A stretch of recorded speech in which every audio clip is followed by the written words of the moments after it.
Wow.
Just sign in your attendance.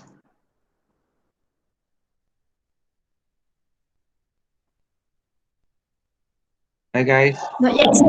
In you future, yes, sir. Sambil-sambil you future, yes. Sambil-sambil tu ni lah. Kita try, I don't know which one yang you all nak buat. I think kita main belasah je lah ya. I have no idea what is coming out in the exam. So this is not an indication that what question that we are doing is coming out in the exam ya. Jangan salah faham pula ya.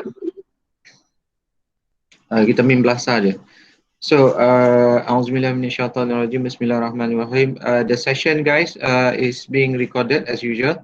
Inshallah, I will be putting it online and share the link with you.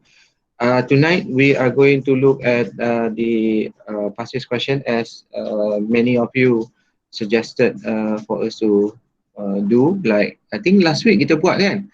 Last week kita buat apa? Soalan apa? Can someone recall?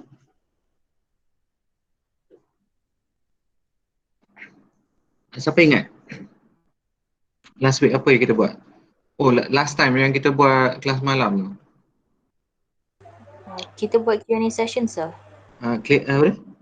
Q&A session. Oh, Q&A. Okay, right. Kita tak attempt past question lagi ya. I mean, Belum. dalam tutorial ada lah kot. Yeah, okay. For the benefit of group yang bukan under my tutorial, so tak apa, kita will do this Okay, let's look at this particular question. Can you do you want me to cut and paste and put in your what do you call it, WhatsApp? Nak tak? Easier kot. You can have a look. Sana.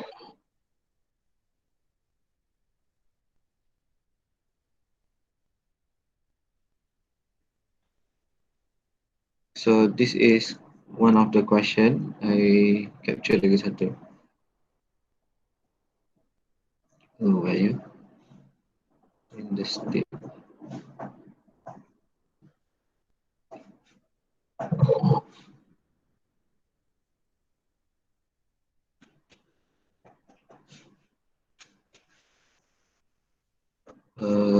Where is the other one? Oops, sorry.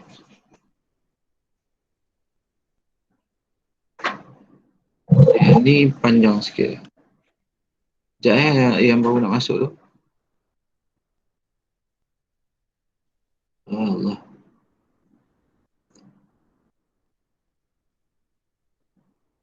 How do you minimize this?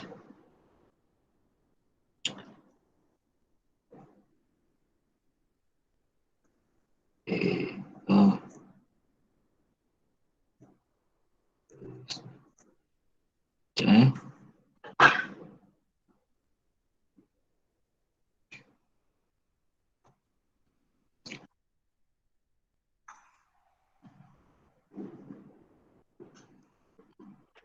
Yo. Tengok for the time being, the rest of you, tengok the first one yang I post dalam WhatsApp. First and the second question while I'm getting the third question screen.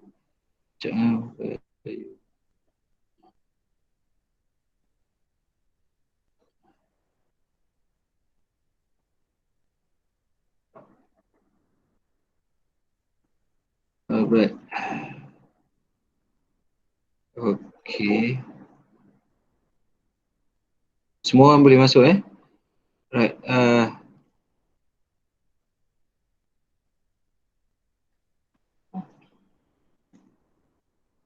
Yang duduk sini ya. Nanti langgar jatuh pula sekali lagi.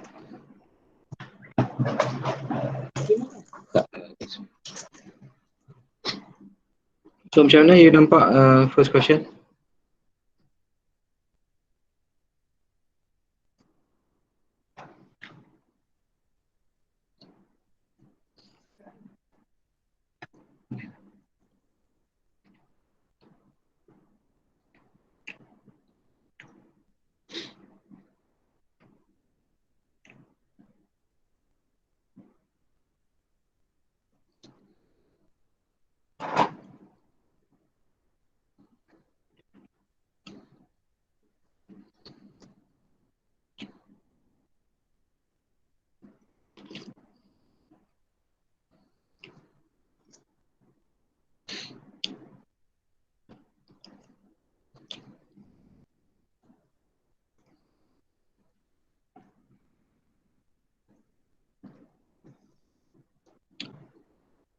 Nampak this particular question specifically identify that you are not required to explore constitutional law argument.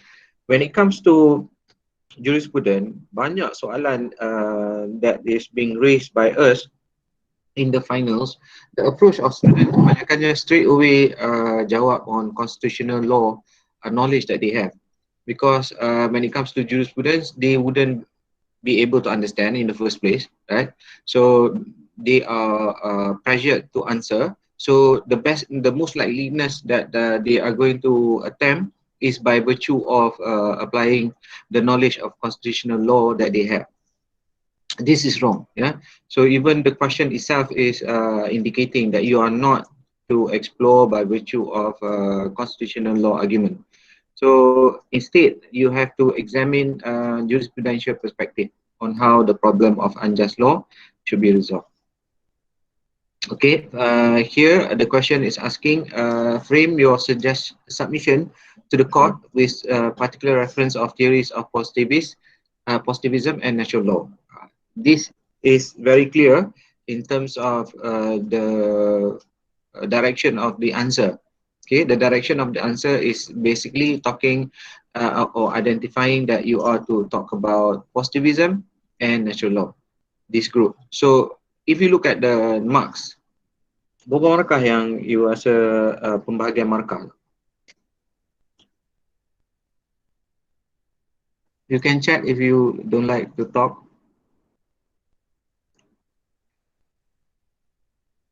Berapa markah?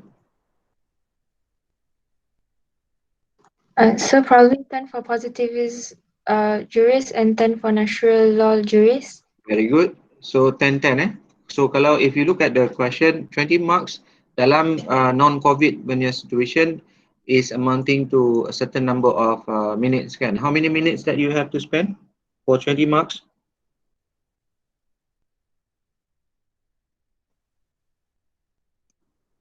Kita pernah buat kan? Bulan ni? 15 sir. 15 to 10 minutes. 15 kot. Mana boleh 15? The whole paper is 100 marks. 100 marks equivalent to 3.15 hours.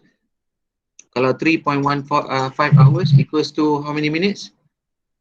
6, 120, 180 campur 15 minit yang untuk you reading time, 195 minit untuk 100 markah. So kalau 1 markah equivalent to 2 minutes. 2 minit, 1.95 minit kan, 2 minutes. So kalau 20 markah 3 times minutes. times 2 je lah kan. Okay. So kalau times 2 is equivalent to 39. 40 minutes. Okay, it is the time that you are supposed to spend for 20 minutes for the positivist and 20 minutes for naturalist. Now, markah ada, so how many juries that you are able to answer or throw in or you want to cite? Positivist? Positivist berapa orang?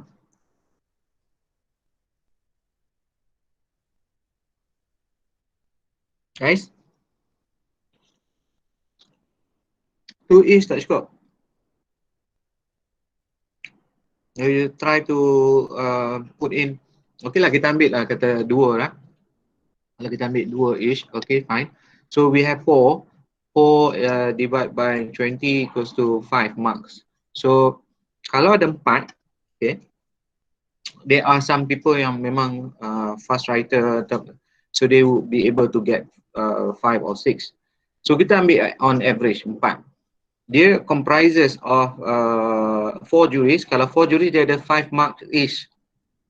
If 5 marks each, meaning if you present only the juries without the ability for you to show your understanding to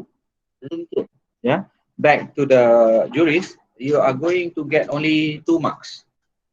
So kalau lah kata you ada 4 juries, just being able to repeat back or to restate the juries of your choice in your answer sheet, so you are going to get at least 8 markah, the most 8 markah. Yeah, so you are looking at maybe 6 to 8 marks over 20. So you have failed in answering the question already. What you have to do is approach whereby you are to choose A. Can you imagine a big A in your mind right now? A big A. A is whereby you choose juries that is relevant to the question. You cannot, all this while that we have learned juries from first week until today, we have like what? 15?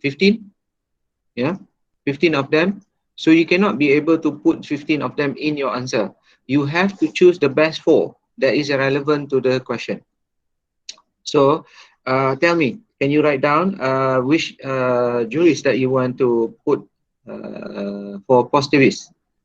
2 for positivist apa?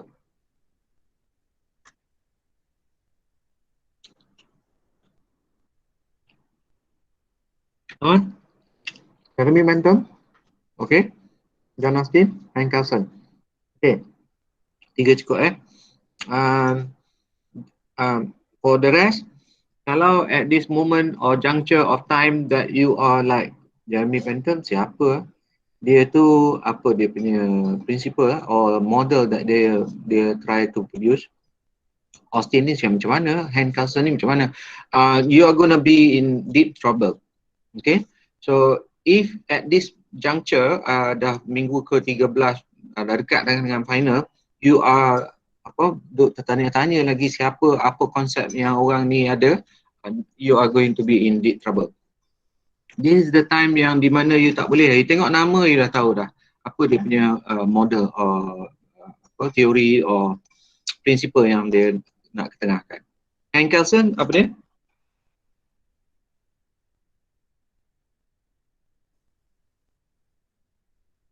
Anyone? Pure theory of law. Very good. Brian. So very good. Zahira. So this is a practice for you guys, the whole of you, or all 32 or 31 of you. You must be able to be aware of the juries punya theory or concept or model that they try to put through. Now that is A. Yeah, remember I mentioned to you about A. Yeah? A is for you to be able, out of all the number of juries that we have learned, to choose only the best 4. And 2 is from positivism and 2 from natural law. Fine, done. A ya, A habis, right? Oh sorry, belum habis lagi. Natural law, siapa?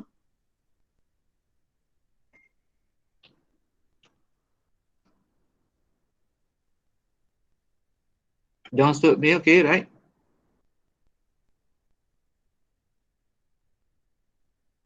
Saint Thomas, lagi seorang? Kita letaklah siapa yang group under natural law that we can quote. Rawls, yeah, okay, good. Ada lagi?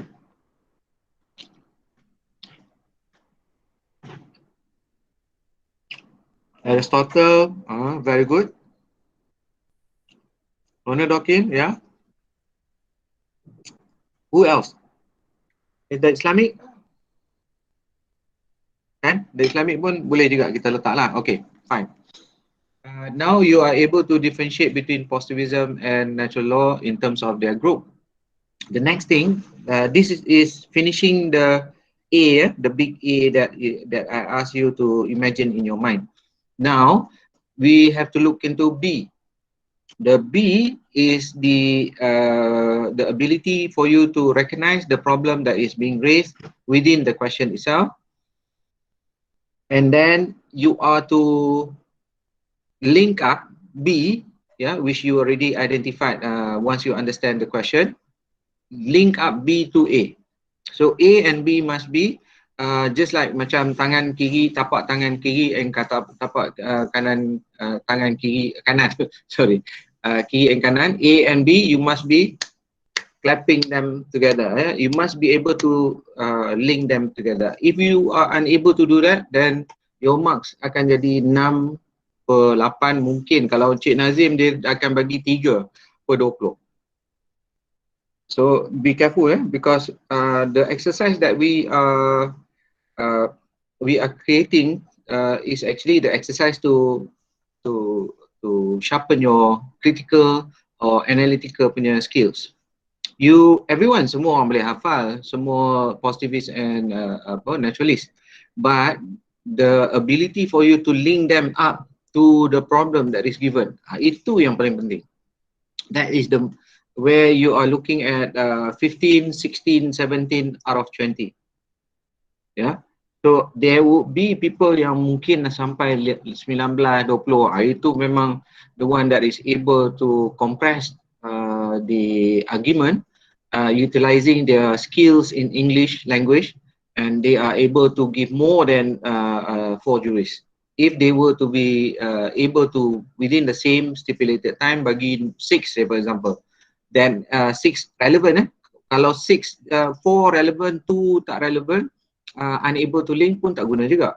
So kalau you dapat bagi 6 that is able for you to be thorough in your discussion of each one of them, maybe you're looking about 18, 19 or perhaps kalau perfect sangat lah, okay, I'm willing to give you full marks, but obviously kalau I bagi you full marks, other lecturers akan buka mata lah, which I don't mind actually bagi 20, right? So this is how you have to work your answer.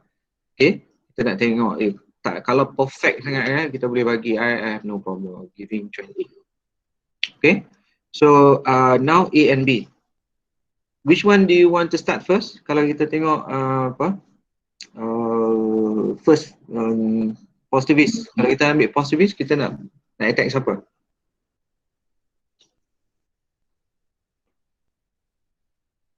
So kita ambil 4 lah. Jadi somebody said Jeremy Bentham and Austin dengan Kelson. Kelson macam mana? You rasa nak which one of the three yang you nak blind?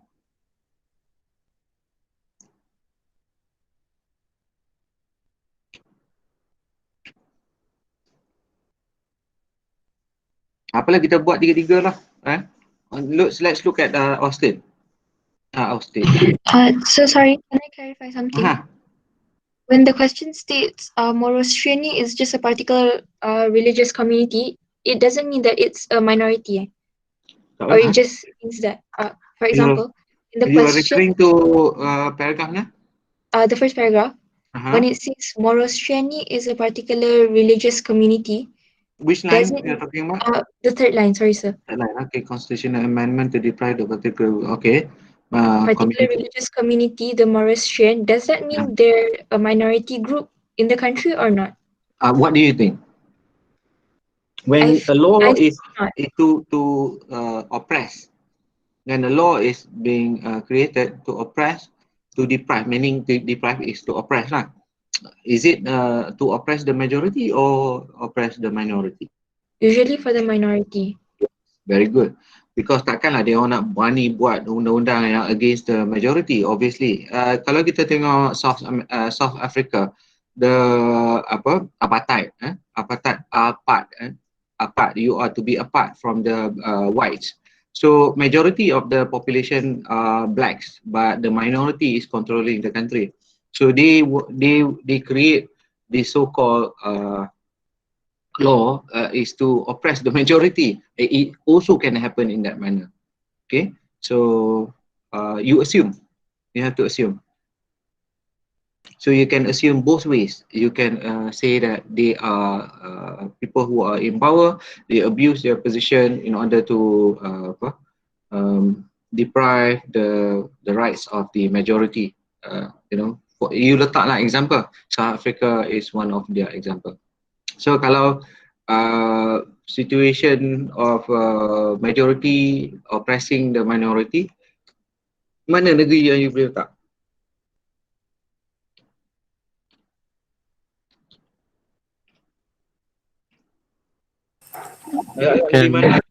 Germany.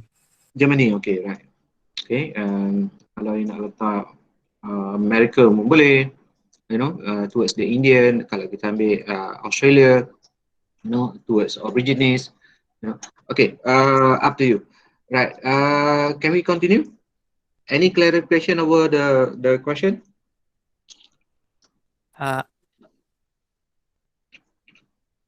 Yes, Profit. Anything? When the question asks with particular reference to theory of positivism and natural law, can we explain based on the jurists of these theories of law?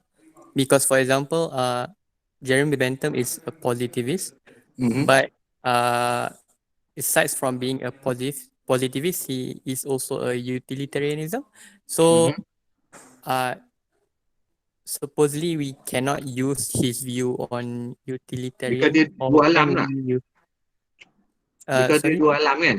So you are worried nanti dia kata positivism dia utilitarian is another group, but the foundation of Bentham is about positivism. Yes. Okay, so kalau macam tu, if you are worried, then just leave Bentham out, then stick to those yang memang clear cut. Since kita nak buat 4, ambil 2 yang memang kita confirm ialah 3 lah. Kelson, Hart dengan Austin. So 3 is best for you to play with these 3 in order for you to link up them with positivism punya group. Boleh? Good question. Yeah, any other question to clarify?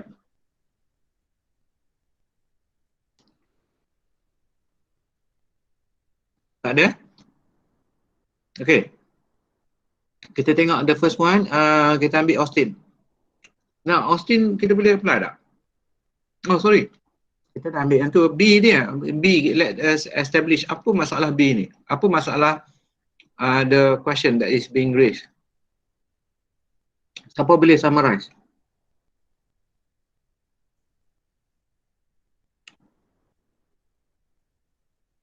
It is, I think it's clear cut. And the question is actually the problem of depriving those people, communities, and then resolution of the United Nations Security Council.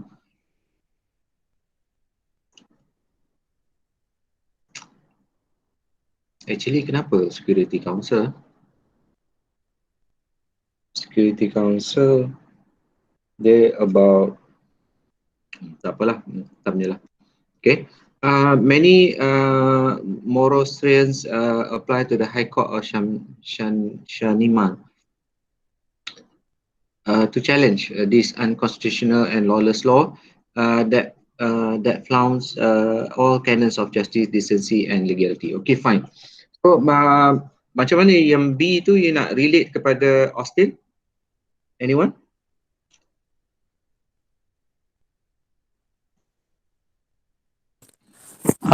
Can we argue that the proposed law is in contradiction with the Constitution, and the Constitution being something that is enacted and made by the sovereign, hence should be obeyed not only by the people but also the lawmakers.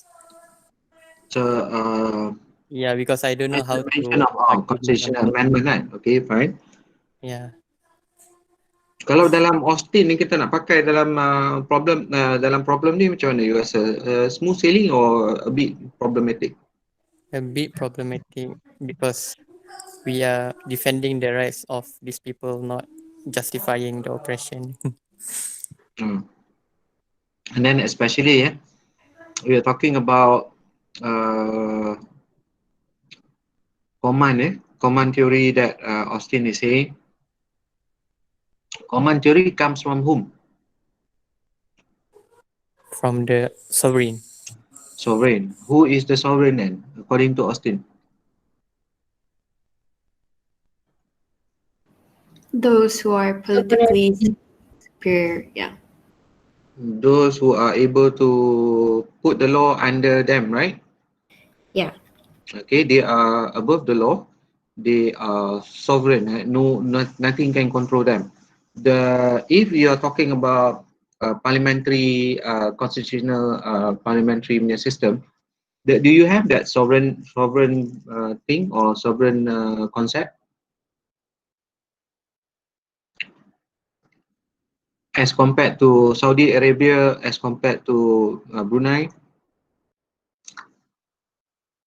they are the absolute monarch kan? Absolute monarch. If you look at the things that the law of these two countries, they are doing things which the law doesn't have any effects towards them. They can create law, but the law does not affect them. Their family members are not going to be affected. Okay, but they seems to portray themselves as above the law. This is what Austin is saying. This particular command theory applies to current lah. Kalau dulu we are talking about during his time, kita nampak the English punya monarch. Even that pun dah goyang. There are certain countries in the world like Russia, like Persia, Persia sama. Persia, and then we have France. Okay, they have monarch, and those monarchs are in more or less total power lah. Kalau kita ambil the Islamic Empire at that point of time, we have the Ottoman. So they are seems to portray to the society that they are above the law.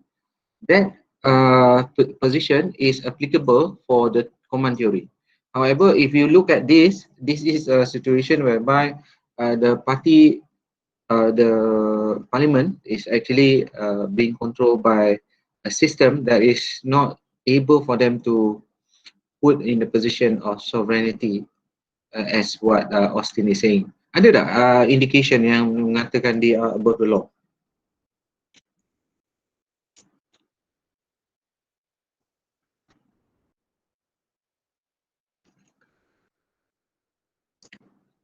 You faham tak apa dia soalan saya ni? Sir, if let's say we argue that since this is a constitutional country, since constitution is the highest form of law, so it's considered command. So if we were to like change the command, like isn't it like okay, now I'm lost. Tak apa, it's okay. Okay. It must be a person. It is not a person or a group of person. Because of that, therefore, like the law, the constitutional amendment, because it is made to a constitution, and the constitution is not recognized by the theory of John Austin that it's not a command. Can we say that they are not supposed to follow the law, since they are not considered as a command under the opinion of Austin? Can you interpret who are they? They as in the Morastrian plaintiff, right? Okay. Yeah. Okay, you can do that. You can apply Austin by saying that Austin's idea is like this command theory where you have sovereign. However, in this particular question, it does not reflect the sovereignty. So therefore, they don't have the absolute authority to command anyone and punish anyone for not following. So therefore, in this particular situation, the Morastrian plaintiff can ignore the laws because it does not fit in to the concept of command theory that is portrayed by Austin. Boleh? Good, very good. Guys, the rest nampak tak? The argument kita boleh twist, yeah. We don't have to really conform. Okay, this particular situation conform with this particular jurist. Therefore, I want to apply the jurist. You can go to the extent that you want to bring the jurist Austin, and obviously you know this situation is contradicting to what Austin is saying. Then you use and to say to the people who are subjected to that particular command not to follow the law because it is not considered as valid law. So sir, in a way we are criticizing these views from positivist jurists lah. Yes, nampak tak? When you mention about the word, when you utter the word criticizing, meaning you are criticizing by virtue of the jurist or the principle that the jurist brought inside or presented. You are not coming up to criticize using your own idea, your own opinion of a situation. So nampak kat situ. Kalau you kata no, they are not right, therefore this is unjust, this is not natural, this is not universal, whereby kalau you nak pakai natural law lah, tapi we are not looking at natural law by virtue of United Nations Declaration of Human Rights, and you are going along the line of constitutional law. Habis, yeah. So gone, your argument is gone. But the moment as you are able to link it up to Austin by virtue of agreeing or disagreeing, then you are on the right track. So I think you can get about, kalau 5 markah untuk Austin, then you get 4 or 5. Especially because you dah boleh tunjuk kata you faham apa yang Austin idea. Some people make outright mistake. Dia kata sovereign, the parliament is sovereign, habis, gone. You must go against it and say that no. Austin kata sovereign mesti sovereign, or sovereign mesti above the law. In this particular situation, we are talking about constitutional punya system whereby the parties are separate. You look at the fact that they went to the court, meaning when they went to the court, there is another authority that can override the command or the law that is being created by the House of Representatives. Okay, you boleh nampak So di situ ada separation of power dekat situ. But you are not to discuss about separation of power, but you are only to discuss about Austin. So you kata this problem does not suit the sovereign in Austin, so therefore you can say you can conclude that the citizens can reject or not following the law. And if they were to go against the society or the government by nak revolt ke, nak buat coup ke, I think it's justified.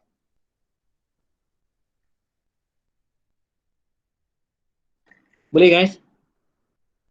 Boleh sir. Siapa yang tak nampak? Kita tak nak lah you duduk dekat dalam ni tapi you are unable to see. Siapa? Tak apa, cakap je, tak kisah. Don't worry. I'm not going to do anything to you. It's just a matter of we need to clarify things. But exam dah dekat sangat lah. Okay, good. That is habis daripada 4, 1 dah down. Second person kita nak ambil apa? Nak ambil Had ke nak ambil Kelson?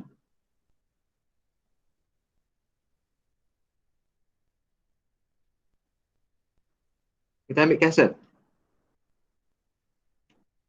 Yasmin seorang yang nampak, Had lain tak tahulah ke mana arahnya. Okay. Don't waste your time lah. Kalau ada kat sini you duduk tak faham, tak guna juga. I'm here to make things clear. Kalau I'm here to make you more confused, then it validate you to get off the line. Okay, next person you nak sembang berkenaan siapa? Sir. How about Jeremy Bentham, sir?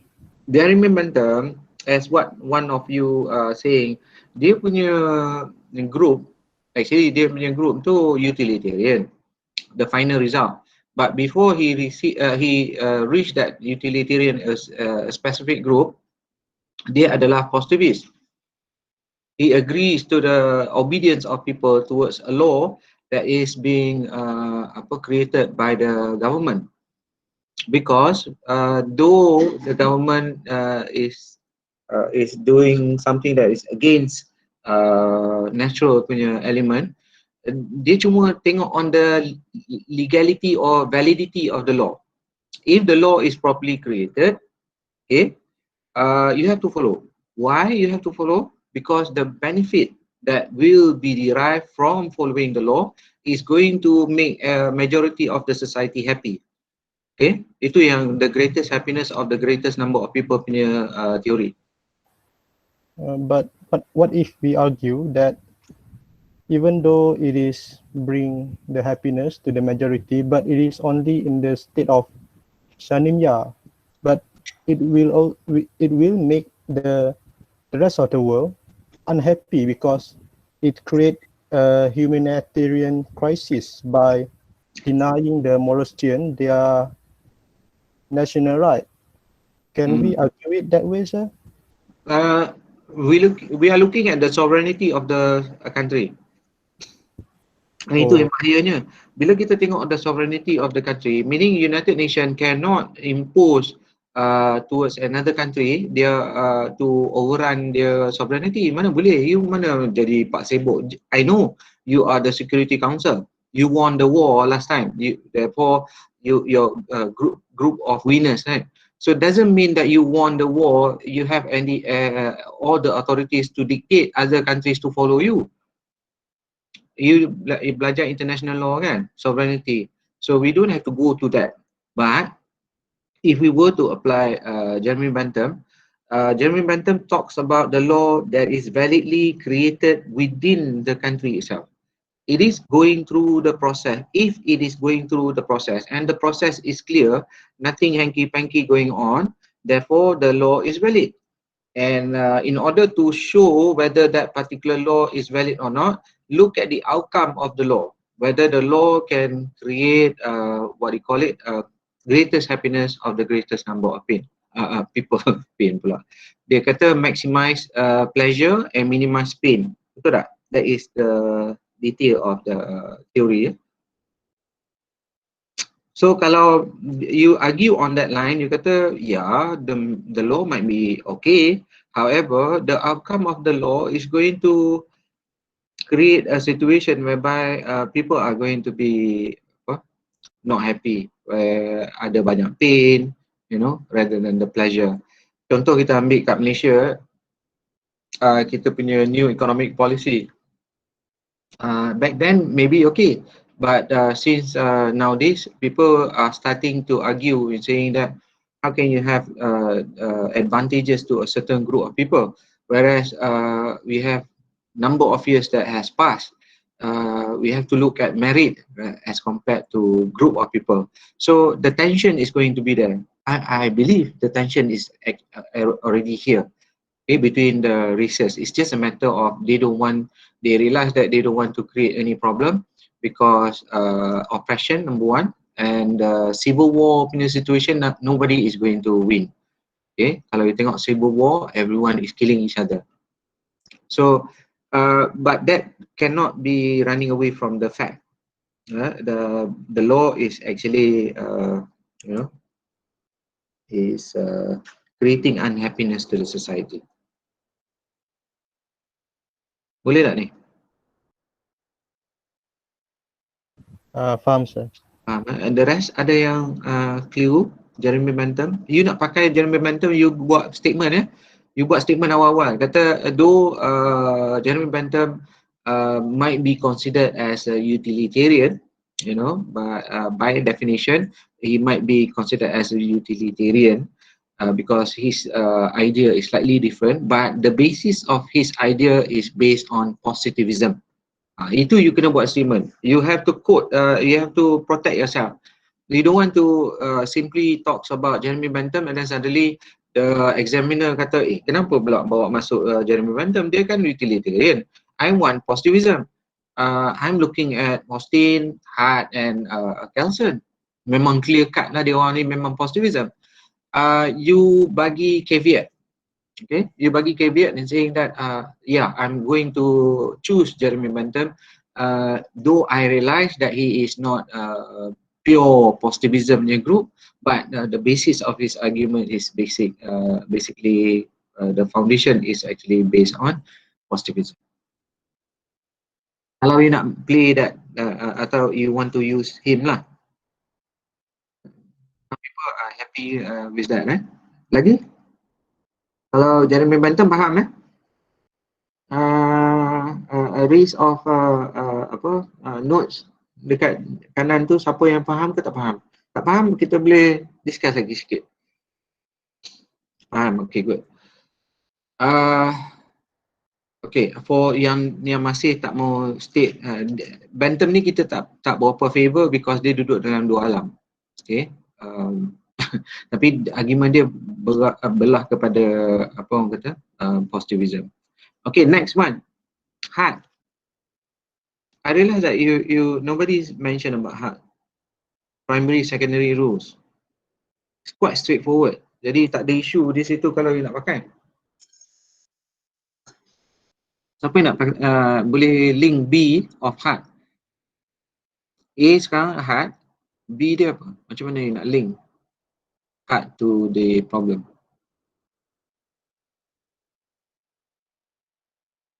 Anyone? Tak apa, try. Jangan risau buat silap. Or should I call one by one? Aimi duduk dekat atas. Nyesal dia A. Aimi, are you here? Adnin. Hi sir. Hi. So macam mana you nak try? Hart. Okay. Try. For Hart, primary and secondary, for example, in primary, if the federal constitution allows an enactment of constitutional amendment and the Nationalist Party has fulfilled the conditions and procedures to allow a constitutional amendment, therefore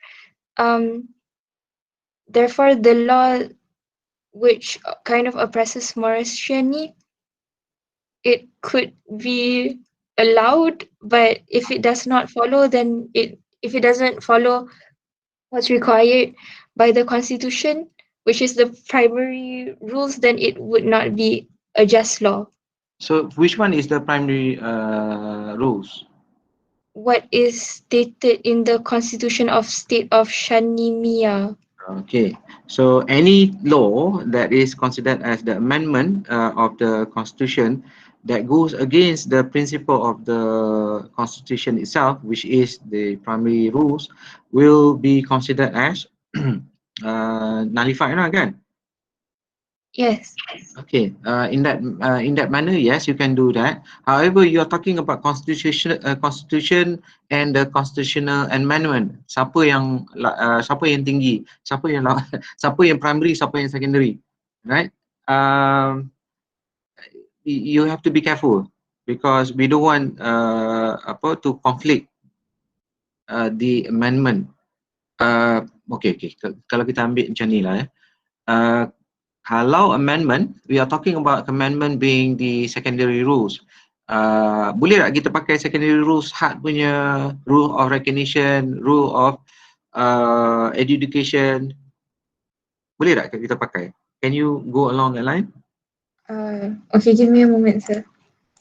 Siapa-siapa yang lain, kalau lah kata what Adin saying is that look at the constitution. Kalau constitution tu dah memang clear cut and then they are trying to amend it, and the amendment punya process is a process that being allowed by the constitution itself to amend the constitution, whether the amendment punya process is considered as secondary rules. Because amendment to the constitution must be made by certain process, by certain institution, right? I.e. the parliament have to be in sitting, the parliament have to have quorum, and then the process of tabling the amendment by virtue of a bill, and then it has to go through voting process or debate process and also on. Those are considered as the process. The process is reflected in law. Okay, the process is not simply created by human being. It must be supported by the existence of a law that allows that process to take place. So that particular process is linked to this law, which is considered as secondary rules. So kalau you boleh kupas to the extent, then you are going to be right. If Sir? you are, yeah. Stop. Finish your ayat. Sorry, sir, for interrupting. Macam mana? Finish your sentence. I'm sorry for. So in other words, itulah what I'm trying to say is that if you want to go along that line, you must be able to take the amendment process where it is being linked to a specific law, okay, and that specific law must conform to the secondary rules punya test. Dia punya rule of education, rule of recognition, dengan the other one apa ni? Aku lupa lah. Education. Rules of change. Rule of change. Okay. So if you can put that into argument and discuss the amendment punya law and the primary rules of constitution, then you are okay. The other way that you can do is you can put the amendment and the constitution as the primary rules. However, you want to look at the secondary rules. Secondary rules yang tak ada dekat sini. Okay, there is no existence of secondary rules because there is because dia cuma buat keluar command as primary rules. Dia tak ada pun mention kata okay, we have a set of law to take effect the amendment that is being made to the constitution. Maksudnya dia kena ada rule of education, recognition and yeah. Boleh nampak tak yang tu? Sir, I have a question, sir. So maksudnya kalau kita nak guna yang amendment and constitution as a primary rules and kita nak claim yang secondary rule dalam question ni tak wujud, so therefore the monastery tu does not need to obey the law lah, sir, kan, because it does not comply with the principles of HAT tu. Very good, very good. So kalau yang the first one tu nampak jawapan dia kepada okay, they have to follow, because kalau you tengok benda ni kalau pakai the first argument yang tadi constitution dengan amendment kan, nampak macam valid. Tapi yang kalau you pakai the second approach, dia kata there is no existence of secondary rules yet because this is just a new amendment, therefore dia akan kata it is not considered as law. The law is not valid towards HAT lah. Depend on how you argue. So di sini you boleh nampak your answer is subjective. Jangan takut. You must be able to present or argue that would support your logic, support your argument. So kalau you pakai the first one, jawapan dia pun akan berlawanan dengan the second one. you are going to be safe. You are going to be right. Because you are doing an analytical application of the problem towards the jurist idea. Guys, nampak ya? Sorry, sir. Yeah, soalan. Yes. I don't understand regarding the first way. Meaning that maksudnya the constitution is recognized as the primary rule. The amendment made to the constitution, the process itself, it is recognized as the secondary rule. Is that right, sir? Yes. Because kalau you tak boleh buat amendment to the constitution, kalau tak ada law that allows amendment to be done, how can you amend the constitution? Just because you rasa you are in power, you can amend it. There mesti ada provision in the constitution about the process that you have to go through in order for the amendment to be valid. So, despite the fact that the process, the amendment to the constitution is inside the constitution itself, it is still considered as the secondary rule. Yes. Why? Because primary rules is talking about command. Kan? Kalau you tengok hard, primary rules equals to command. You have to follow. Dia macam Austin juga. Tapi dia pecah kepada primary and secondary. Austin dia cuma satu je, command. I am the sovereign, I am validly in power, so you have no way of to choose whether you want to follow or not. No, you have to follow. Itu kalau Austin. Tapi kalau hak dia relax sikit. Dia orang kata lebih tumak ninah.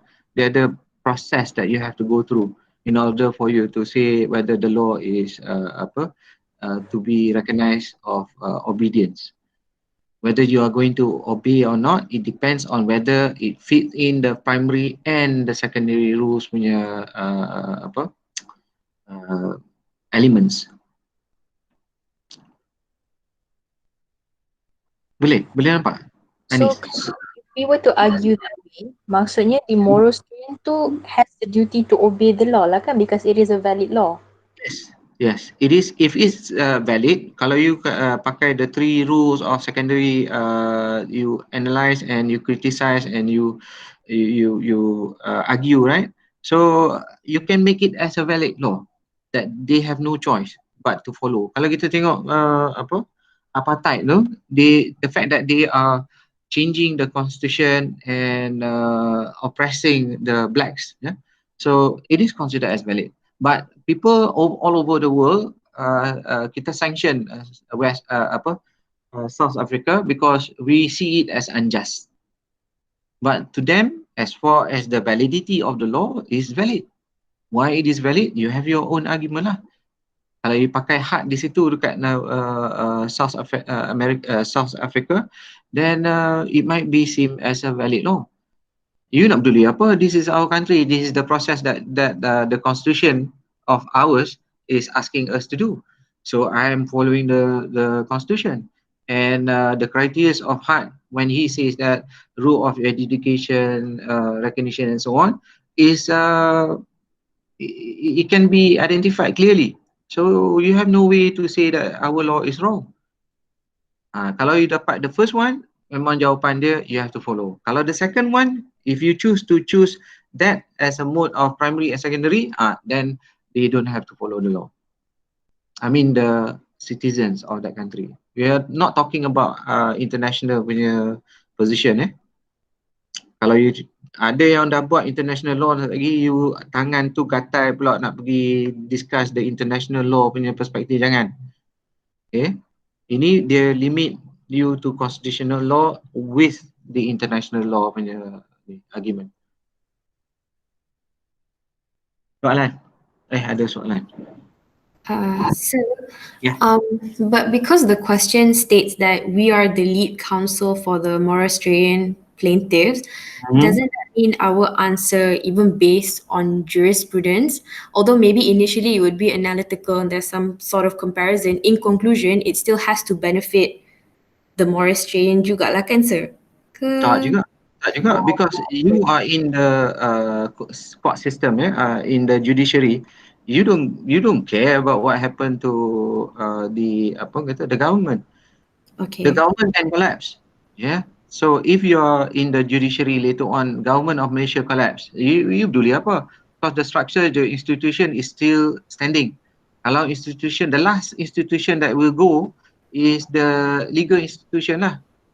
Kalau lah kata the collapse of the country, kalau tak ada legal institution, then we are in the state of apa orang panggil stateless country. Okay, we can see a number of countries in the world, stateless country. Libya, apa Syria, kita ada apa nama country, I remember lah, several African countries. They don't have a government. They are fighting each other under civil war, where there is no existence of law. Whereby when you talk about law means the enforcement of law. Enforcement of laws, yang boleh buat enforcement of law is the judiciary. So kalau tak ada judiciary in that country, habis lah, the whole thing collapse. So it is a stateless punya country. So in this situation, the legal institution is still standing. So you can go to the extent of nullifying the the executive or the legislative. That is what your job pun, kan? Ingat, you jangan favor pula dengan government. You favor by virtue of juris boleh. You jangan favor by virtue of you are being employed by the government, meaning your money, your apa gaji dapat daripada government, therefore you have loyalty is there. No, kita bukan loyal to the government. Kalau government jahat, kita kena kata government jahat lah. Bukan sir, maksud saya sebab we're the lead counsel for the Morastrian, the one that is being oppressed. Oh, I see. Yeah. I silap So you in that situation lagi lah, you are not bound by anything because kalau lead counsel of the Morastrian plaintiff, maksudnya it goes to court. So in the legislative lah, judiciary punya system masih intact. So tak ada problem lah. You tak ada apa kata bias kat situ because you are on the side of the plaintiff. Okay, so when we answer the question, we have to make sure that the arguments benefit the Morastrian, kan sir? Yes. So you takkan kata the law is valid, so as the lead counsel of Morastrian, you have to follow the law. You try your best to win your argument lah. Okay, so meaning if we were to use Hart's punya argument, it is better for us to say that the secondary rule isn't fulfilled and it isn't valid, right? Okay, good. Then I stand to be corrected lah. So you cannot, tapi you boleh present juga the argument of the other person that is going to utilize the same argument of Hart. So you boleh kata the lead counsel of the apa defendant lah kan? Pasal it's a civil case Apa dia sir? Pasal apa? Kalau dia pakai plaintiff, maksudnya it's a civil case. Ya, itulah. Jadi tak apa, whatever lah, you jangan go there lah, nanti you confuse So in other words, you pakai the second argument lah to win your argument, and you can state, you can argue saying that the first mode of application yang kata amendment dengan constitution tu sama, everything is okay, is going to be argued by the opposition. So you boleh kata the opposition argument in this case are going to be wrong because Hart is saying that the secondary rules must not be within the primary rules, which is the constitution. Ya, maksudnya kena ada statute yang lain, and then the role of judiciary in giving justice. So you boleh present dulu. Okay, you have to make sure your argument is more stronger than the other one. Okay, sir. Understood. Thank you. Thank you. Okay, right. Soalan lagi? Very good. Observation. Alisa tadi. Anis ke Alisa? Aimi. Right. Next, kalau kita tengok, so if we cannot make all the government based on the jurists agree with us, does it mean that for that conclusion we have to state that the best argument of jurists will support the plaintiff? Yalah, bahaya juga kan. So if you were to be in the position that your argument is going to lose your position or your party that you represent, memang bahaya. Okay, so out of 15 of them, in order for you to present, you are to be the plaintiff counsel kan. So kalau you nak plaintiff, always find a jurist that is going to side on you. So tak boleh sebarangan kita bawa masuk. Takut bawa masuk ya, actually kita commit harakiri. You are helping the argument of the defendant. Boleh guys? Boleh sir. So the next one kita nak tengok ialah kita pergi natural law Natural law pula. Kita tengok natural law, siapa yang you nak cari tadi? Tengok. Natural law. Nak ambil John Stuart Mill. Okay, good. John Stuart Mill macam mana? So can we try Rawls? Okay. Mill tak mau. Kesian kat Norina. Okay. Kita try Mills dulu. Okay. Mills is very straightforward. Apa Mills kata? Guys, I extend sikit boleh ya? Minta permission, extend. Kita start pukul 9. Our lecture is 2 hours kan? So, is it possible for you to continue?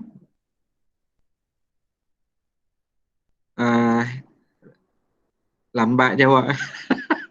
My wife kata, lambat je jawab. Do you want to continue or what? You want to continue the next time? Hello? Kalau habis pukul 10.30 se. 10.30, okay. I pukul 12 pun boleh. Tapi I takut lagi lagi bawa masuk dalam fact punya apa isu lah, itulah. No wonder student sekarang ni banyak complain. Okay, half an hour. Let's 50 minutes for Mills, 50 minutes for Rawls Okay, 15 ni Mills macam mana dia punya principle or the theory that he is trying to portray? The law can or cannot?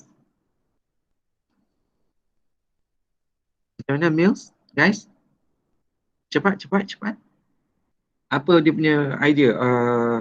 Mills, what he is trying to say? Mills' idea is on the harm principle. Okay, good. Harm principle tu apa? The harm principle states that the law can intrude in the individual's the law should only be limited to prevent harm to other individuals. Yes, the law, you can utilize the law only to limit harm towards others, which is harm physically and the rights of that particular person. So kalau lah kata any law is the law must come in to protect. So can you apply this in this situation? Can the law deprive of a certain community to the extent that they are going to be punished of their rights over their properties and then banished and expelled from the country? Yes, sir. There are direct harms towards these groups of people. Very good. So di situ clear cut. It is against the harm principle because the law that the Constitution Amendment ni telah akan dan sememangnya akan merosakkan dia orang punya position of rights in terms of their property, in terms of their life, in terms of their security as a citizen. So clear cut, you can utilize this to win your case.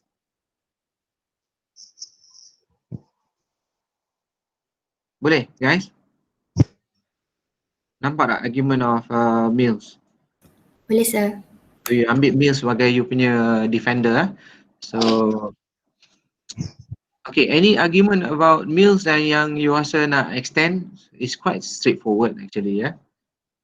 So, but you can lengthen the argument by putting in your example, legal example. So you can quote any law that is against the right of a person is once the court can say that it is nullified, the court nullified that particular law, then it's considered as in line with harm principle. For example, Tejempo. So you can quote Tejempo and saying that, look, in this particular situation, the law is valid. However, the law is going against certain principle of the right of a person to life, because under Firearm Act, he is just sentenced for 20 years, but because of the he was sentenced under emergency essential regulation, so he was sentenced to death. That is wrong. Okay, and the court says no two government can run within the same period of time. So you boleh win by quoting certain cases. Any cases of your relevance, any cases yang ada relevancy to your argument, you can bawa masuk. Boleh, guys? Anyone who wants to make a statement tadi? Can I ask a question? Yes. Okay. Since Sir cakap that we have to give evidence, is it a must that when we cite this one jurist, we must cite the evidence like based on the cases, or like should we just like directly apply it? We give the the theory from the jurist and then we apply the application terus, or do we have to actually like give one evidence? It's a must. It's not a must, right? It is not a must. Tapi you nak markah banyak, right? Because you compare to the other person who is doing the same argument, right? You want to stand out to compare with that friend of yours who is actually using meals to win the argument, but you are able to come up with certain legal punya argument by virtue of statute ke, case law ke, then okay, you should be getting more marks as compared to the other person. Itu je yang I nak ketengahkan. It is not a must, but it is preferred, because you will get more marks as compared to the other person. Because kita dalam exam, bila I check scripts, kita nak tengok the one that is outstanding. The one that outstanding, kita kena bagi markah banyak lah, because the effort that was put into argument. Kalau you pergi court kan, you nak menang based on simple probability ataupun a sure punya probability. Obviously you want to go along the sure probability kan. You increase your probability by virtue of all the arguments that you put in. Legal argument, I'm saying legal argument, not jurisprudential argument. Tapi jangan sesat nanti lagi you go along the line of constitutional law punya argument pula. Always stick to the path. You pergi example and then patah balik to the jurist. Okay, guys, 10-8 minit. Sekarang kita pergi ni lah, apa tadi nak cakap tentang siapa yang nak tanya apa yang kita nak buat? Ross dia nak buat Ross. Macam mana Ross? Sir, can I try?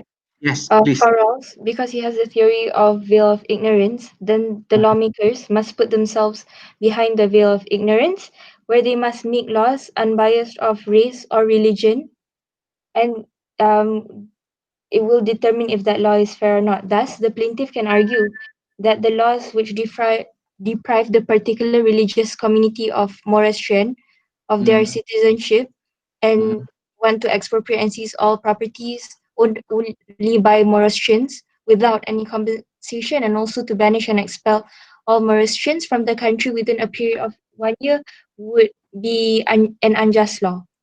Okay, your unjust punya statement because of the fact that kita Ross ada mention about what is the principle of Ross? Veil of ignorance. Veil of ignorance ada kena mengena dengan original position kan? Yes. You have to ingat the rest of you, kalau you nak kata you nak pakai Ross, you kena ada original position, veil of ignorance, veil of So you have to elaborate what is veil of ignorance. Nobody knows that the position that they are in is, nobody queries the position that they are in. When they were born with that particular status. So tak boleh lah, yeah. So this veil of ignorance have to be removed. Then once we uplift the veil, bila kita singkap benda tu, kita akan nampak the original position that we have to achieve. Because everyone wants to go forward. So if the society in the problem of the question, the government, the nationalist party, who command 2/3 of the country, must be able to look at the situation. Meaning, they are to bring everyone forward. They cannot suppress and deprive other people from their rights. If they were to do so, the country would not move forward, obviously.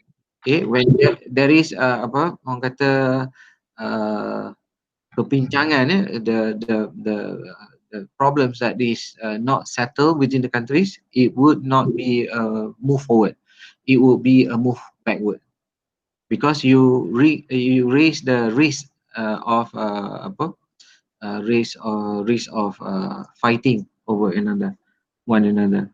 Because people are not going to just accept the ruling that your house is being taken away, you are to move out from the country.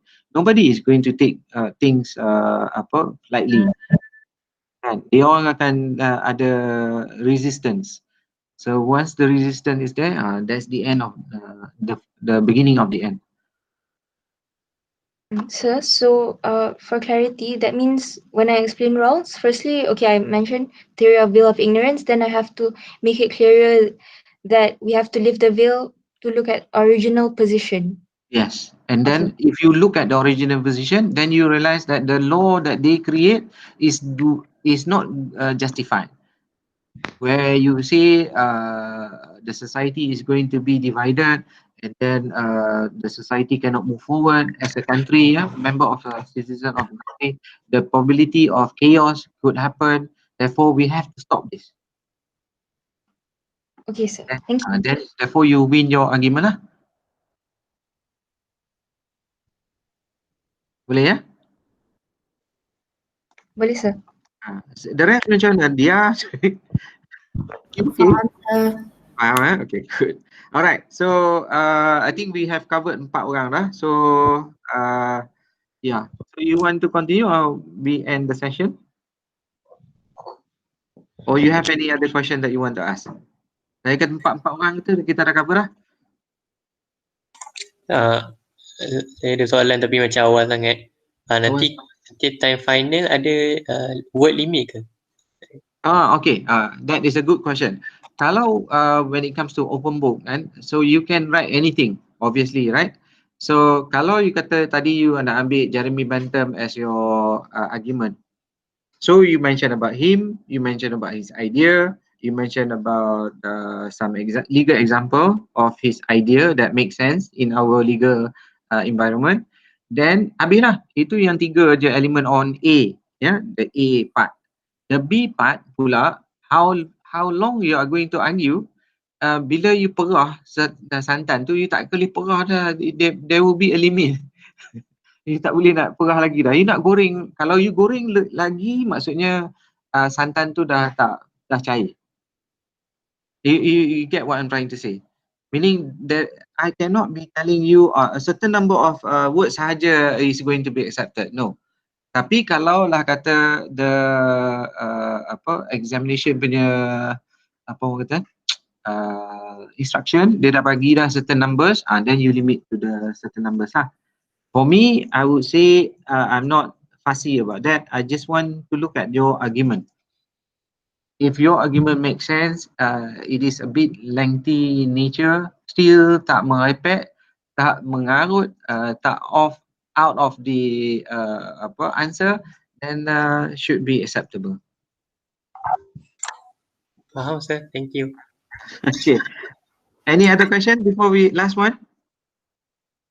Ada? Ada?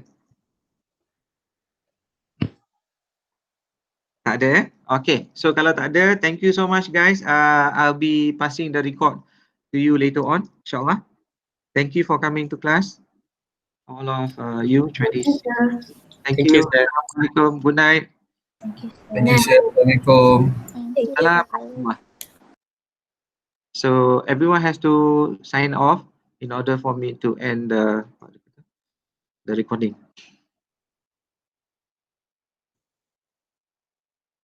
Ni dengan Nurul Syafarah. Nurul? Alright.